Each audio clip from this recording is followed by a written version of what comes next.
Well, hi, I'm Penny Oney and I'm the designated nurse for Looked After Children and Care Leavers for Dorset Clinical Commissioning Group.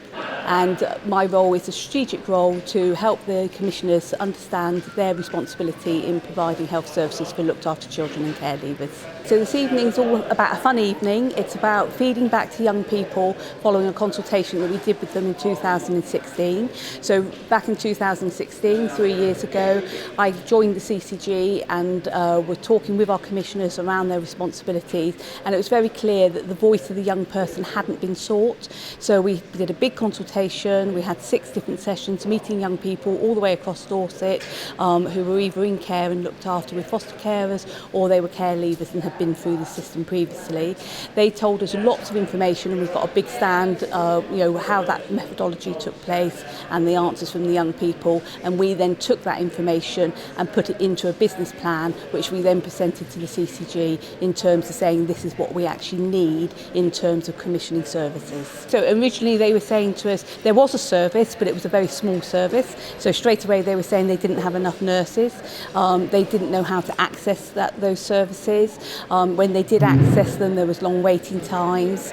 There was a lot of feedback around their emotional health and well-being, and they felt that although there was a CAM service locally, there was a very long wait in order for them to get any therapy, and often by the time they'd waited, they'd either disengage, or there was a gap where universal services out there in the community didn't meet their specific needs, and they didn't want to go into the specialist services, or they didn't meet the threshold. So very quickly we were beginning to realise that we would need to focus part of the new structure around emotional health and well-being as opposed to mental health. Our main providers are Dorset Healthcare, our community trust, and they've come along tonight to launch the specialist health services for looked after children and care leavers, but also the other services very much support and are specialist nurses signposts. So people like Smoke Stop, sexual health services, Ad Action is one of our other partner agencies. The fire and the police are also here in terms of supporting us, particularly with the changing landscape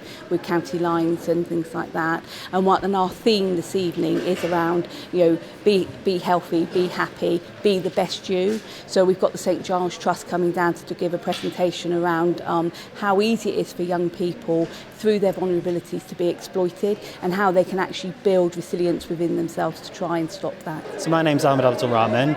I'm employed as an emotional health and wellbeing practitioner.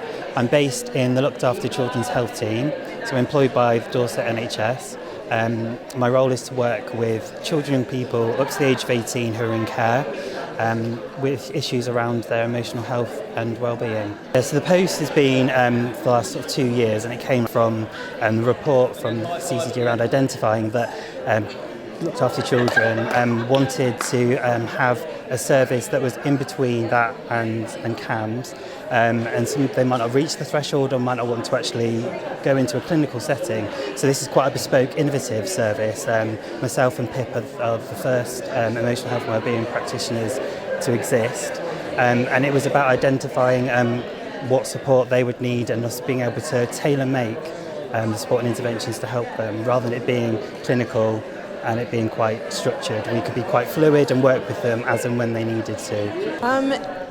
We're kind of an evolving service, so the Looked After Children's nursing health team literally over the last year has expanded quite a lot with the support from the CCGs. My side of the role is I tend to work more with the older ones, so 16 plus. If they're a looked after child, they either have a review every 3 months and then a face-to-face health review once a year.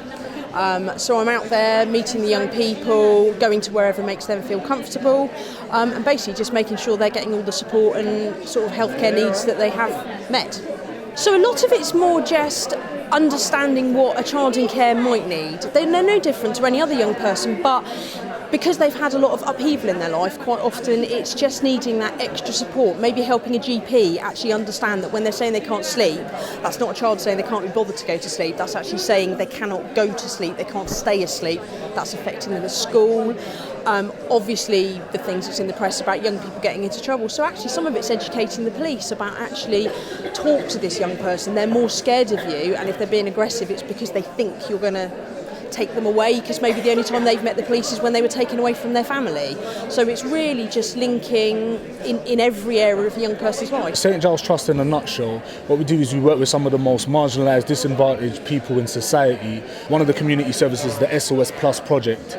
The SOS Plus project goes into educational settings and utilises facilitators with lived experience within the criminal justice system to speak to young people about the realities of gang involvement and criminal activity, in order to deter them from exploitation, gang involvement and criminal activity, give them tools to safeguard themselves and understand the key words here is the reality and the consequences, because what they're seeing right now is not the reality and the consequences. They are seeing, they're looking at this whole thing through rose-tinted glasses and they're seeing the glamour. It's being glamorized, it's being normalized, but what we do is we come in and we use credible accounts from our own lives as ex-offenders to highlight how it's not glamorous at all. We de-glamorize and dispel common misconceptions amongst young people right now when it comes to issues such as knife crime, gang involvement, county lines, which we're talking to them about today. We're working with some young people that are some of the most disengaged.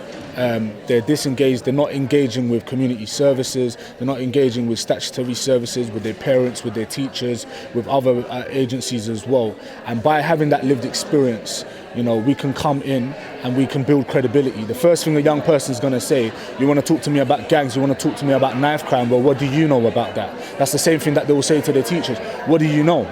But they can't say that to us because we've been deeply entrenched in these things, not because we're proud about it, not to be braggadocious and boast about it, or to scare them. It's not a scare straight program either, but it's in order to actually speak to them and explain to them that we've been through this, we've been there, got the t-shirt, and it's not what your favourite rapper is telling you, it's not what you're seeing on social media, on Snapchat and Instagram, and the people in your area are telling you. This is what it's really like, these are the realities and the consequences, and you need to be able to think long term.